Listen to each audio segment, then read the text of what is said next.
Major funding for KPBS Evening Edition has been made possible in part by Anderson Plumbing, Heating and Air, proud to support the mission of KPBS and privileged to serve San Diego clients.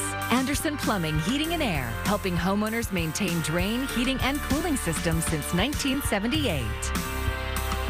And by the Conrad Prebys Foundation, Darlene Marcos Shiley, and by the following.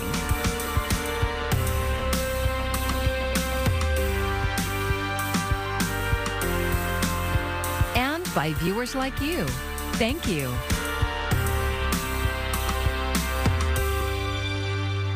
Good evening. It's Tuesday, February 1st. Thanks for joining us. I'm Maya Trabulsi.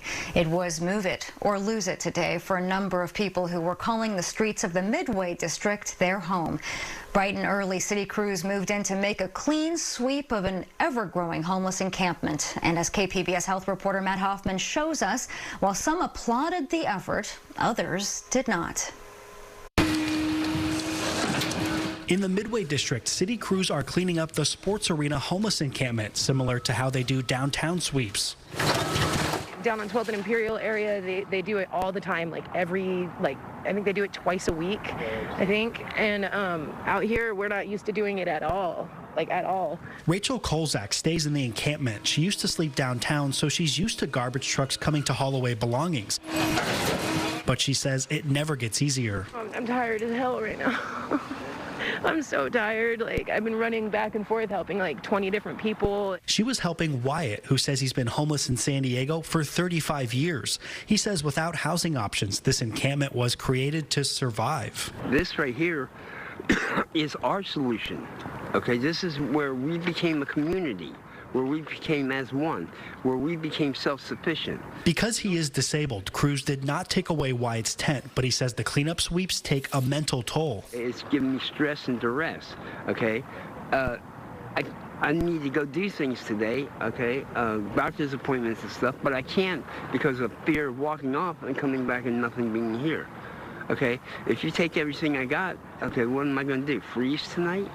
This is the first major homeless encampment cleanup for the Sports Arena Boulevard site. Now, the city estimates about 180 so people stay here. They didn't get to all of them today, but some people either had to move their stuff or lose it. If you're not with your stuff, a lot of it will get thrown away, and that's the bad part of what they do. San Diego Mayor Todd Gloria ordered the cleanup. He says there is drug use, crime, and conditions here are unsanitary. He says action is being taken to stop a full-blown crisis. And right now today, there is a public health and public safety issue on Sports Arena Boulevard, and to ignore that would be to consign those very vulnerable, very sick people to an existence that really puts them at risk. I'm not willing to do that. This was day one of the cleanup. People are not being forced to leave. They are given time to move their stuff, and whatever's left over goes into the trash. The mayor says in the month leading up to this, outreach workers have been connecting people to services, but only 7 have gone into shelters. People at the encampment say they are glad that some portable restrooms have been added here, but some balk at the idea of going to a congregate shelter, arguing not everyone is the same. When you say homeless, you're talking a group of people. Well, no, like I said, I have a home. This is San Diego. I'm standing my ground here. The mayor says while this short-term cleanup is getting attention, the city is working to address the long-term needs of homeless residents. Matt Hoffman, KPBS News. After being slammed with COVID patients for weeks, Scripps health experts say their computer models show the Omicron surge is slowly trending downward. Their computer modeling shows the current surge of COVID-related hospitalizations should wind down by early March. COVID admissions at their 5 hospitals peaked 2 weeks ago with over 350 patients, including 60 in the ICU. That's over 5 times higher than before the holidays. However, Scripps Health President and CEO Chris Van Gorder says staffing will still be a challenge with staff out sick and catching up on patients' postponed medical treatments. Our hospital census is still very, very high. We're very busy in the emergency rooms. We're very busy in the hospital. And so we're still going to have staffing challenges like every industry is having probably for the next year or so. The hospital and healthcare system has been using modeling since 2020, and it has over a 90% accuracy rate. Today, San Diego County reported just over 2,400 new COVID cases, as well as 73 hospitalizations and 6 ICU admissions. Some good news for many parents. Pfizer is seeking authorization from the FDA for its COVID-19 vaccine for children aged 6 months to 5 years. As Mary Maloney reports, the goal is to ensure even the youngest kids have at least a baseline immunity to the virus. The light at the end of the COVID tunnel could be getting brighter for the millions of parents of young children in the United States. These are the kids who are the most difficult to mask, who suffer the most from being isolated, but who are still at risk of COVID. Pfizer-BioNTech is seeking emergency use authorization from the U.S. Food and Drug Administration for a 2-dose COVID-19 vaccine regimen for children ages 6 months up to 5 years. Dr. Paul Offit, who has been serving as a member of the FDA Vaccine Advisory Committee, says he anticipates they will look at the data on February 15th. We want to make sure that this vaccine is safe, that there's robust data that it's safe, that there's robust data that it's effective and consistently immunogenic. This comes following a December announcement from the drug maker that 2 child-sized doses of the vaccine did not provide the expected immunity in 2 to 5-year-olds, and that it was extending the trial to add a 3rd shot. 2 doses could do that. Getting 2 doses into a child can provide baseline immunity that protects them from severe disease, from hospitalization. If authorization from the FDA is granted, shots could be delivered to the tiniest arms by early March. Getting those vaccines in arms is a critical part of helping both to prevent COVID among little kids and helping to move us all a little bit closer back to normal. In Washington, Mary Maloney, KPBS News. San Diego has taken its first steps towards unwinding the pension reform measure, Proposition B. KPBS Metro reporter Andrew Bowen says it's a costly but necessary action. Prop B excluded new city employees from the pension system. It was approved by voters in 2012, but the courts later found the measure illegal and ordered the city to offer pensions to all its impacted employees, plus a bonus to make up for its mistake. The city council this week approved actions to implement those court orders. Councilmember Vivian Moreno says the supposed savings from Prop B never materialized. In fact, the opposite happened. The city began to have major problems in recruiting and retaining city employees because we couldn't offer competitive benefits. That means hundreds of positions sat vacant, which had the effect of service levels decreasing for city residents. In other words, things like pothole repair and graffiti cleanup took longer because the city couldn't hire the staff it needed. City officials estimate the total cost of undoing Prop B could exceed $80 million. The council's actions covered only 2 of the 4 city employee unions impacted by the invalidation of Prop B. Negotiations with the other 2 unions are ongoing. Andrew Bowen, KPBS News. Another journalist has been killed in Mexico, the 4th time in less than a month. Online news outlet Monitor Michoacan says one of its journalists, Roberto Toledo, was shot to death by 3 assailants on Monday while he was getting ready to conduct a video interview. The website was reportedly receiving threats for exposing corruption within the government. The government says over 50 journalists have been killed in Mexico in the last 3 years. The Navy is still not revealing whether the sailor accused of setting fire to the USS Bonhomme Richard will stand trial. KPBS military reporter Steve Walsh says it's part of a quirk in military justice. It's been more than 6 weeks since Seaman's apprentice Ryan Sawyer Mays was in military court. He faces charges related to arson in the July 2020 fire that destroyed the USS Bonhomme Richard.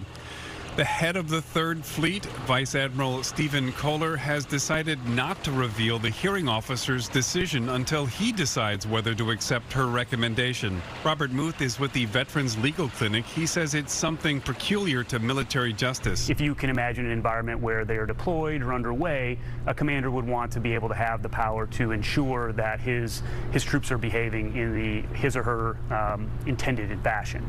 However, of course, the cons to that is you have someone who is not legally trained, who is making a very sometimes complicated decision, particularly in the case of like an arson case. The admiral can also throw out decisions even after a conviction. Congress has looked at limiting the role of commanders in military justice. The law recently changed to remove them entirely in cases of sexual assault. So you've seen cases where commanders have said, I know this individual, I think they're a good person, I don't think it would be something that they would do. Whereas a prosecutor who happened to know the individual involved would never be involved in that case in the first place. It has already been a long haul to bring the Bonhomme Richard case to a court-martial. The fire happened 18 months ago. Still, the legal standard for bringing a case to trial is whether it's more likely than not that Mays committed the crime. Steve Walsh, KPBS News. New rules are now in effect for short-term rentals in Chula Vista with the goal of cracking down on large gatherings. The City Council recently passed an ordinance that required a 2-night minimum for residents who rent out their entire home. There was also a maximum occupancy of 10 people per rental, and only Chula Vista residents can operate a short-term rental within city limits. Owners and neighbors have voiced support for the changes, saying they benefit those who follow the rules. Airbnb has allowed us to make improvements on our property that we wouldn't have otherwise been able to do. And so we feel like we've just been able to beautify our house and the neighborhood. Those who violate the rules, including the city's noise ordinance, face fines from $100 to $2,000. A stepping stone can be used to build pathways, and that's just what's happening at a rehab center with that name in City Heights. That pathway is for LGBTQ individuals struggling with alcohol and substance abuse. And KPBS Speak City Heights reporter Jacob Ayer has their stories. And we want to warn you, some are difficult to hear. Joey Johnson says he started messing with drugs when he was 16. And, I found meth really pretty easily. Johnson says the drugs helped to soothe his internalized pain about his sexual orientation. I've never necessarily been comfortable with the fact that I'm a gay man. I've always been in the closet. Growing up, I wasn't comfortable in high school coming out. I pretty much, to be honest, I pretty much hated the person that I was. That's where Stepping Stone comes in. The Recovery Center first opened its doors in City Heights in 1976 and hasn't stopped serving the queer community since then, even through an ongoing pandemic. Stepping Stone Outpatient Director Pam Highfill says the rehab facility has come a long way from its humble roots. They got the property. It was at the time 4 or 6 little cottages here. And that's how we got kicked off. That's how we started. And then over the years, it's continued to grow. Highfill says the nonprofit organization is the only one in the region that specializes in the LGBTQ community. A lot of places turn to us when dealing with issues related to the LGBTQ community. We do a lot with transgenders. That's been out the gate. So that's of course, every place has to now, but back in the day, the other facilities didn't know what do they do. For graduates of Stepping Stone's residential program in City Heights, the organization also offers a sober living program. Johnson began that process recently. The 32-year-old has been to a couple of different rehab facilities and relapsed more than once, but he says he felt understood at Stepping Stone, unlike at other treatment centers. Making bad choices and using drugs has constantly led me to homelessness and, selling my body. Ending up in the hospital more times than I'd want, for numerous reasons. So, yeah, I pretty much lost my way. And, this was the one place where I've been to other rehabilitation centers, and this was the one place I felt a special closeness to people that nowhere else could really provide. Chris Miller is the organization's director of programs, but he was once a client and says Stepping Stone saved his life. 23 years ago, I went through a Stepping Stone outpatient. I've been clean and sober since then. Miller says many people still misunderstand substance abuse and how it affects the LGBTQ community. He says many clients feel a sense of shame when reaching out for help. There's, stigma of the addiction. There's, stigma of being gay and lesbian, not accepted in the community. Transgender, we serve transgender clients. Some of the individuals are HIV positive, so there's stigma associated with that. Joe Westcott is the lead counselor at Stepping Stone's outpatient facility in North Park. But back in 2017, he was a client too. We tackle the reasons why they use. And a majority of our clients are meth users, and there's a lot of drug sex links that we have to work through, and this is just a safe place for them and myself to do that. For Westcott, the best part of the center was, and still is, the community it offers. Initially, when I left here, I would come back and just sit downstairs on the benches. When I was feeling a little squirrely or having a lot of cravings. So this place has it has just a feeling, and they call it like there's a miracle here that happens. For clients who have attended different stepping stone programs over the years, Miller says the journey often comes full circle, like it did for himself and Westcott. They work for the organization that provided them sobriety to help the stepping stone community further grow, and with it, guide others like Johnson to follow similar pathways to recovery. Jacob Ayer, KPBS News. A new test began this week on an earthquake shake table on the campus of UC San Diego. The thing being tested? Bearings that can carry the weight of a building. KPBS science and technology reporter Thomas Fudge explains. What if there's an earthquake and buildings start to sway? They're going to sway a lot less if they're sitting on bearings that allow the building's base to move also. Bearings like this one at a UCSD shake table. The bearings that are being tested on the UCSD shake table are called friction sliding bearings. The building rests on the bearing's top, which shifts with the movement of a tumbler. It returns to the center of its bowl-shaped base when the shaking stops. So here you have a device that can take the weight of the building. Gilberto Mosquera is professor of structural engineering at UCSD. He oversaw the test of the new bearing product developed by a Taiwanese company. These rubber bearings, shown in another shake table test, deform as the building shakes. And so when the building is subjected to an earthquake, the deformation's got to go somewhere. And the deformation that tends to be concentrated in the bearings themselves instead of the building. And the building essentially moves as a rigid block. Bearing technology is used in several structures in San Diego. Rubber bearings have been installed in the Coronado Bridge between the piers and the deck that cars drive on. San Diego's County Office of Emergency Services is in a building built on bearings. The use of the technology in the U.S. has so far been limited to critical structures like hospitals and high-tech facilities that can afford it. But it would be really good to have it more widespread, like used for apartment buildings, residential buildings, as it is in Japan and other countries. Mosquera says bearing technology dates back to the 70s, and some buildings have been retrofitted with bearings mounted on their foundations. Thomas Fudge, KPBS News. Much of California is still in a severe drought. The State Department of Water Resources issued measurements today showing that water contained in mountain snow is at 92% of historical average after a relatively dry month. Heavy rain in December had our snowpack water content at 160% of the average. About a third of the state's water supply comes from snow that melts from the mountains to lower elevations.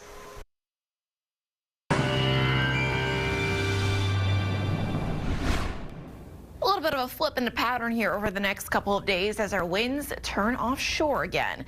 Temperatures are going to be on the climb as a result, and we are looking to stay mainly dry over these next couple of days. Temperatures as we head into tonight, getting down into the 30s in Oceanside, 30s for you in Escondido, 33 out towards Ramona, a chilly night there.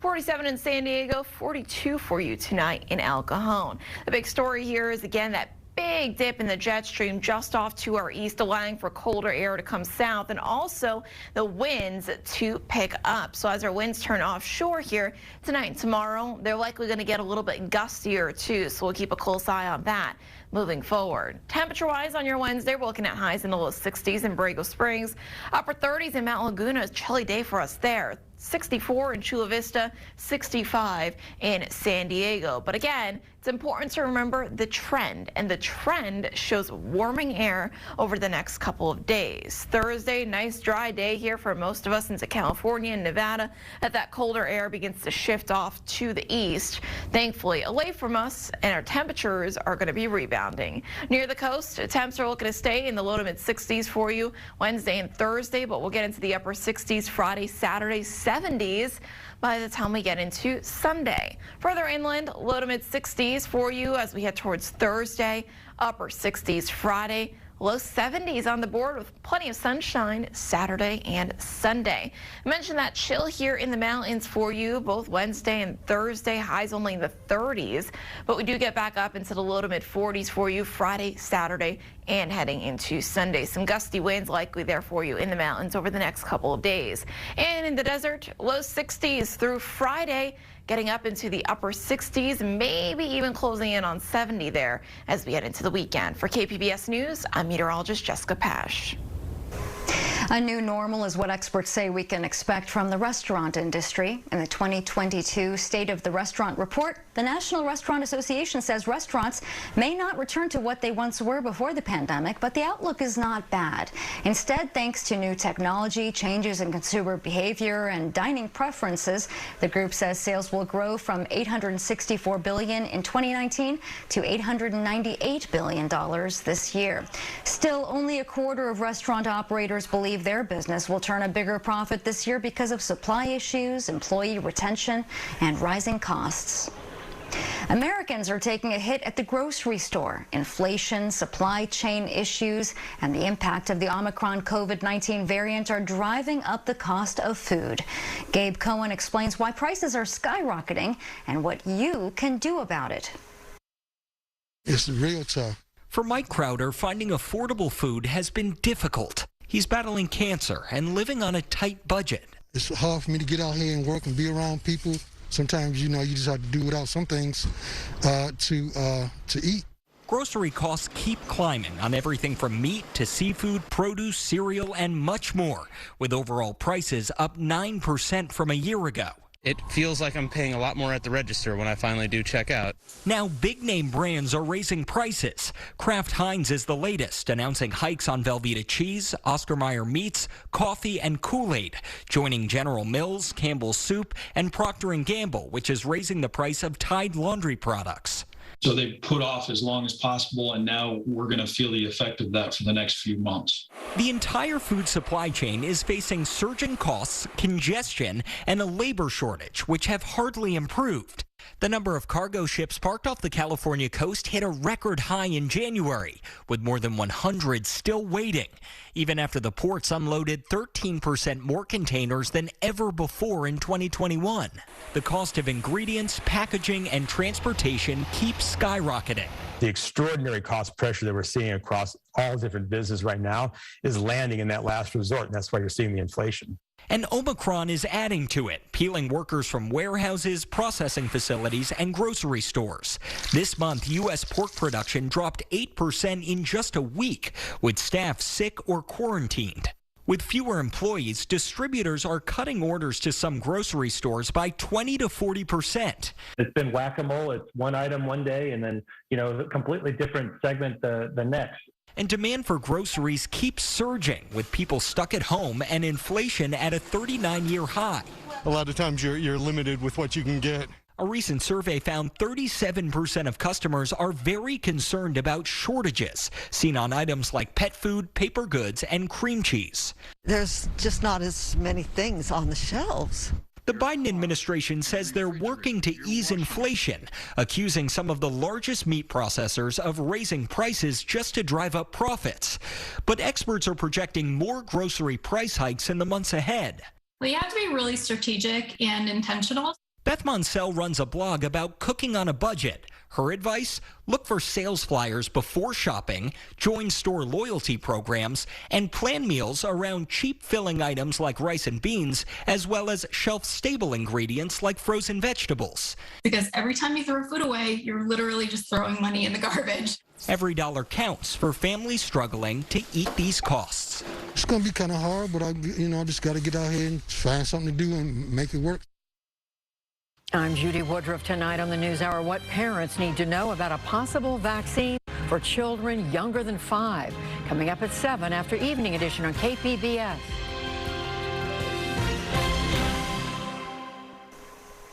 If you've been thinking about visiting any of San Diego County's many museums, well, February is your month. After going virtual last year, Museum Month is back with half-off admission to more than 45 museums throughout the county. And that includes the 17 familiar museums and cultural institutions located in Balboa Park. Among them are new and reimagined spaces that you may not have seen yet. We have the new Comic-Con Museum is open now for the first time during Museum Month. The Mingay has been totally recreated, so most people haven't seen that yet. It's half price. And we also have the Institute of Contemporary Art that just opened in the park. And over the next 2 nights, KPBS reporter John Carroll will showcase 2 museums featured during Museum Month. The 50% off passes are available at more than 75 public libraries throughout the county and at all Macy's stores. Each pass covers 4 people. And it's not just museums offering a deal this month. The San Diego Zoo Safari Park is inviting seniors to visit for free. Guests aged 65 and older may present their valid photo ID and get free admission to the park any day in February.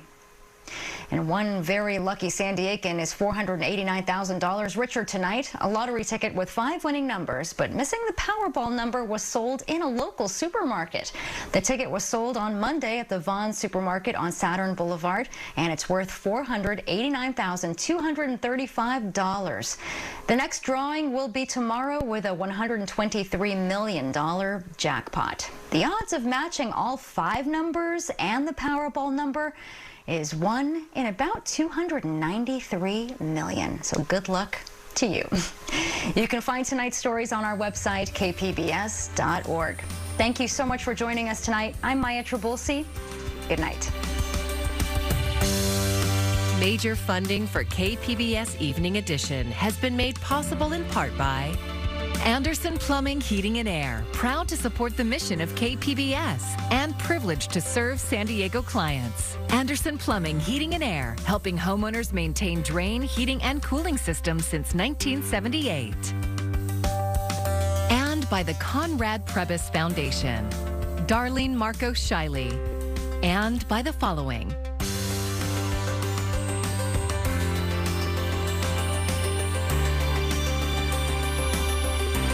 And by viewers like you. Thank you.